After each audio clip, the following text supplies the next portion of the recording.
So welcome to the next tutorial of ethical hacking and penetration testing with Kali Linux.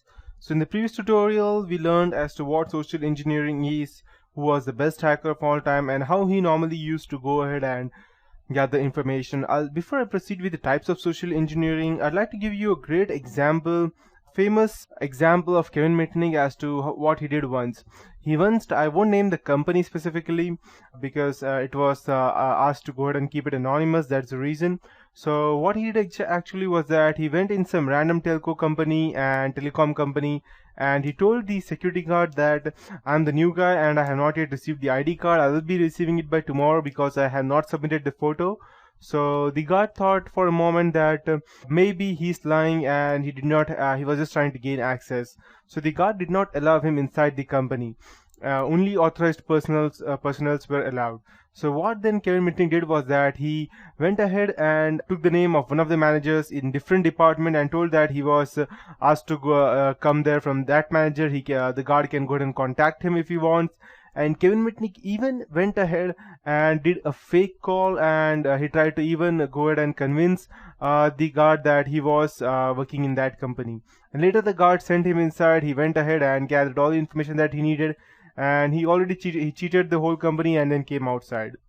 When you're trying to go ahead and social engineer your way through a company, you need to make sure these few points. So that you need to be very confident in what you're talking about, so that if the person in front of you tries to ask you any question, then you should not be hesitant. Like if he asks you, say for example, what's your company ID, and you don't even know what the company ID starts from, then you don't need to be hesitant. Like you should not be hesitant like that. You should be confident. Even if you're giving him the wrong answer, him or her the wrong answer, you should be confident in whatever you tell, else it will go ahead and blow up the whole thing. That's the reason. So now there are a few important types of social engineering. The first one is quid pro quo, which means something for something. Then we have phishing. Phishing means fraudulently obtaining some private information, and the term phishing came from the normal word, which is phishing, F-I-S-H-I-N-G. So to give you a clear example of what phishing is, just think about the normal going on a boat and fishing. So what you do normally is you go ahead and take some kind of bait on your fish hook, and you just go and throw it inside the water. The fish come ahead and try to eat the bait, and then you suddenly pull out the bait, so that you go ahead and catch the fish. Similar is fishing. You go ahead and give out some kind of bait to a person or lure him to your target, and once he reaches the target, he goes ahead and tries to access his own email ID or his website or any random website. Then you automatically have his ID, and later he cannot do anything about that. That's what phishing is. Then we have baiting, again the same word, same thing, which is similar to a Trojan horse. That is a real world Trojan horse. The Trojan horse came from the old, it was, I believe, Athens, or it's a Greek term. That it was the famous battle of Troy, that the Greeks, I believe the Greeks, I don't remember exactly, they went ahead and gave a god gift to the Troy people, and the Troy people then went ahead and opened the famous Trojan horse, which was their god, and later on there were all the people inside who went ahead and later captured the whole area, who were sitting inside the horse. It was a very big horse, like some kind of a building or something. I don't know exactly what it was, but it's just a old story. So that's what Trojan horse is. In real world, you go ahead and Trojan horse, in the previous days, what Trojan horse was exactly is that you go ahead and give out a gift to someone, and later on when the person frankly accepts the gift, but when he tries to open that gift, it is not the gift, it is some kind of prank. The same thing is Trojan horse. You go ahead and send some kind of, let's say for example, a PDF file or a MP3 file or video. You send a video through WhatsApp, Facebook, or Gmail, or any other email, and the person frankly goes ahead and opens that. But when he opens that, he will just simply won't find the thing that he wanted. But in the background, your virus will be executed, and you will remotely have the access to that specific computer. And that's what baiting is, and I will be teaching you this in one of my tutorials later on. After that, we have pretexting, which is the invented scenario, that you go ahead and invent a scenario, and then you go ahead and try to save someone from that. And finally, we have diversion theft, which is a con. So to explain in detail, just go ahead and explain these everything in one line. Quid pro quo is something for something. You call random numbers at a company claiming to be from technical support. Eventually you will reach someone with a legitimate problem, and you will be grateful, they will be grateful that you called them back, they will follow your instructions. The attacker will then help the user, but will really have the victim type commands that will allow the attacker to install the malware. That's what it will be done in the background. Phishing is fraudulently obtaining private information, that is sending an email that looks like it came from a legitimate business and that requests some verification of information and wants some of the consequences if not provided. You usually get afraid, and the email that they have sent contains a link to a fraudulent web page that looks legitimate. The user then gives information to the social engineer, example eBay scam, something that was happened recently. So that's how it looks like.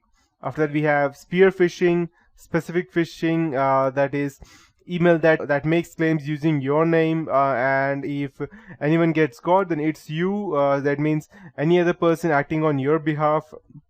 Then we have vishing, that is phone phishing, rogue interactive voice system, and calling bank to verify information and all those stuff.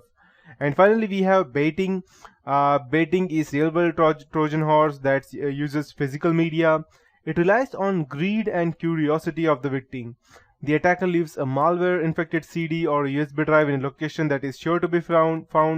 Attacker then puts a legitimate or a curious label to gain interest. So let's say, for example, you go ahead in a random company and you leave a pen drive over there named as Company Earnings 2009, and you leave it at the company's elevator. So there may be some curious employee, or he may be a good Samaritan as well, that who goes ahead and inserts the media knowingly or unknowingly inside his computer, and later on he installs a malware in the background. That's what it does.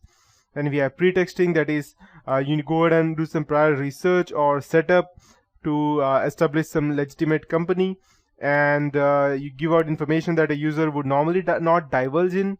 This technique is used to impersonate an authority, and you use prepared answers to victims' questions other than gathered information. Example, law enforcement, for example, the threat of alleged infraction to detain suspect for questioning. Or the better example would be, let's say you get an email for signed up for a free credit report that you have. So you see an unauthorized charge later on from another credit company.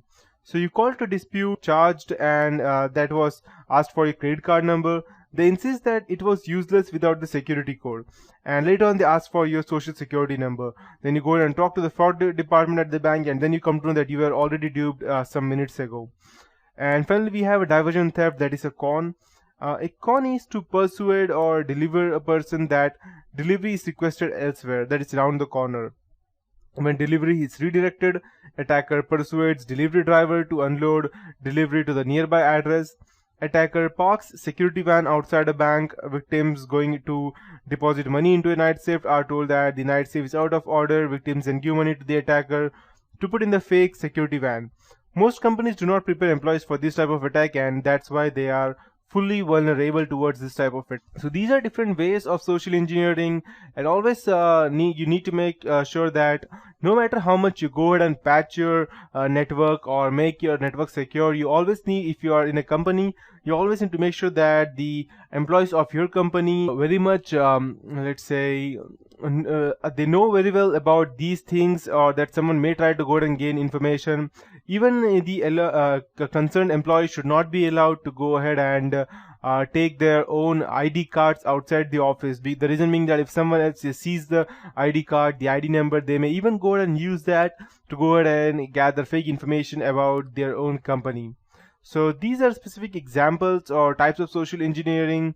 So, and it's not necessary that this may happen only when with hacking.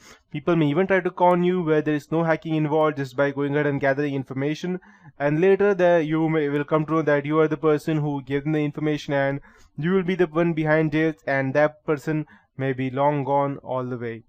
So these are examples, and that's it for this tutorial. In the next tutorial I'll be teaching you about ways to go ahead and prevent yourself from these types of fraud.